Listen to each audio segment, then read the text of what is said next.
Hi, my name is Jordan Opihulian and let's talk about biochemistry. Slick talker since a jet. Winter time, all the time, ooh. Yeah. Look at the way this swag. Disrespectful and I'm rude. Okay. I had cocaine in the school. Winter one hell of a kid. I am. Smoking gas, jugging mid. I'm lit. What you doing? I done did. I swear. Slick talker since a jet. Finesse. I know that this what they want. Facts. Run up some money, I'm gone. I'm the truth like Ron. Killer. So let us start our discussion by first on chapters 1 and 2. By the way, disclaimer guys that the reference that I am using right now is Campbell Biochemistry 7th and 8th edition. So in this topic, we were going to talk about the introduction of biochemistry and its fundamentals. And it's basically parang simplified version lang ito ng Campbell kasi sinummarize ko lang yung mga main point nito. So, although this is a summarized version, no, disclaimer that always check with your professors and also read the book if necessary. So let us first go to the introduction of biochemistry and its fundamentals. So here we will discuss about what are the things that we will be discussing on biochemistry. So before that, let us define first what is chemistry. Actually, there are a lot of definition of chemistry, but I like this definition kasi parang sum up niya lahat ng properties of the chemistry subject. So, sabi ni Asselman and Rook 2024 that it is a science that deals with the properties, composition, and structure of substance and compounds, the transformation they undergo, and the energy that is released or absorbed during this process. So we all know that chemistry does not only deal with, parang mga structures ng substance and compounds, but also its transformation. Diba? Looking back in your general chemistry, we found out that there are a lot of transformation from solid to liquid to gas, it, and there is energy produced or absorbed in those process. Just like in all chemistry subjects or in all chemistry branches, no, this basically the properties of this definition is very much fitting in. So always remember that this is the definition of chemistry. So, but what is biochemistry? So, biochemistry is a branch of chemistry that deals with molecules of life. So, dito sa subject na biochemistry, we will tackle more on the chemistry of life. What are the molecules or compounds that really made up life or living organism here on Earth? Actually, sa true course na ito, meron tayong four fundamental biomolecules that we will really discuss. And these are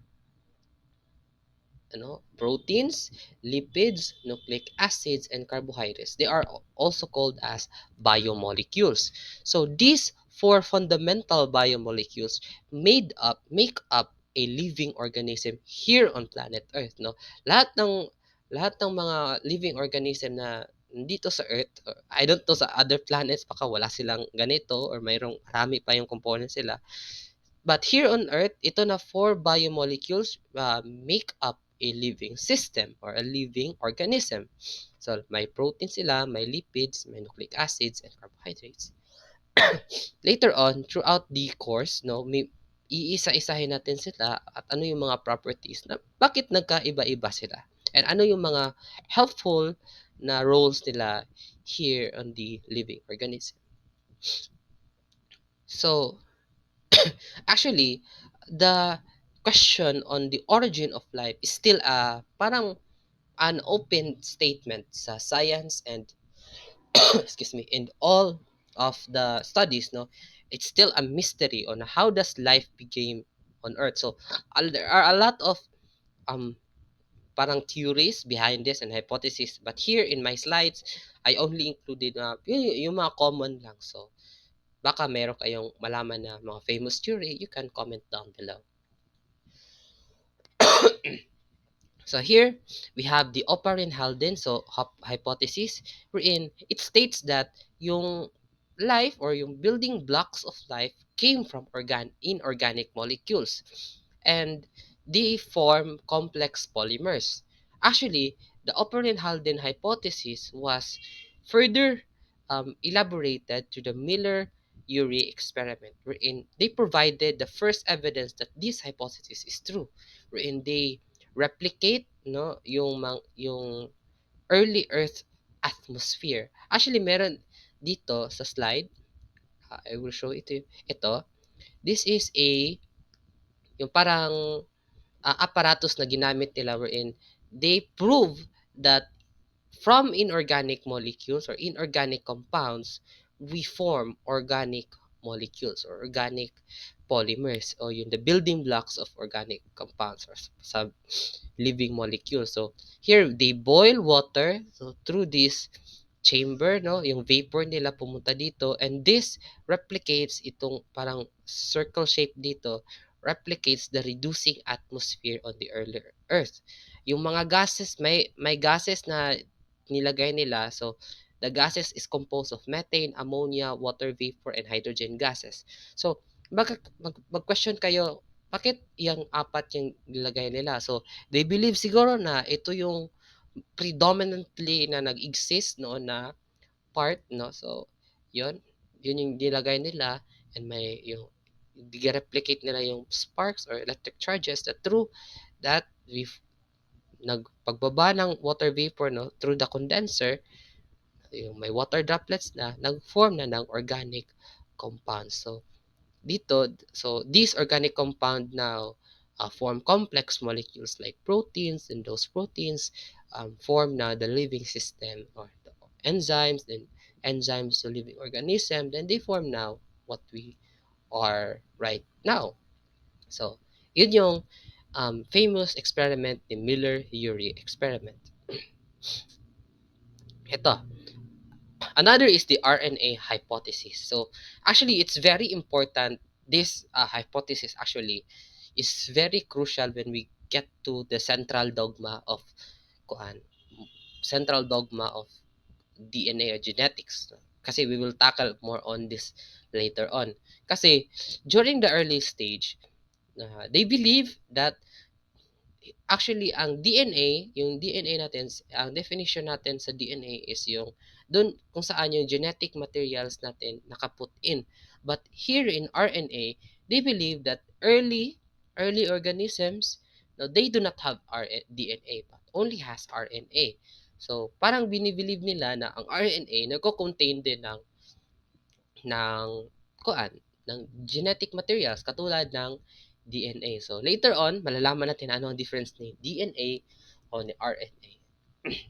So by the way, ang RNA is ribonucleic acid, and ang DNA is what we call deoxyribonucleic acid. So yun. It is the Sabi sa definition, the first life was self-replicating RNA, and other favors the metabolism first. So, placing the metabolic network before the DNA or RNA. So, parang lumabas na noon RNA ang yung mga self-replicating is sa RNA. Then since pag-develop ng DNA na parang competition or survival of the fittest, na mas favor ang DNA sa organism. So, yun yung nag parang nag-succeed. Also, actually, this is the end of my slide. No, I will put here the tips on how to, to study biochemistry.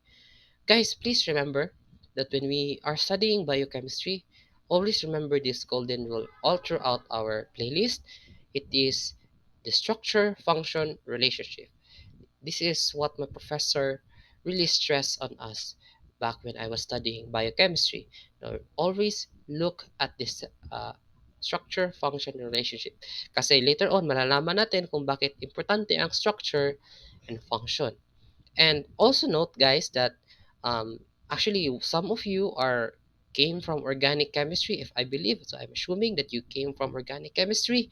There are a lot of compounds discussed in organic chemistry that we will not anymore, not so much put emphasis here on biochemistry. Okay, and there are a lot of parang terminologies. For example, in organic chemistry, you use the R and S conformation, but here we will use the DE and L confirmation. No, so just bear with me. So I will explain it further on our video. So actually short lang ang video na ito. Um, Not so much on the hindi pa masyado mahirap, and really I hope you learned something today, and yeah, see you in the next video.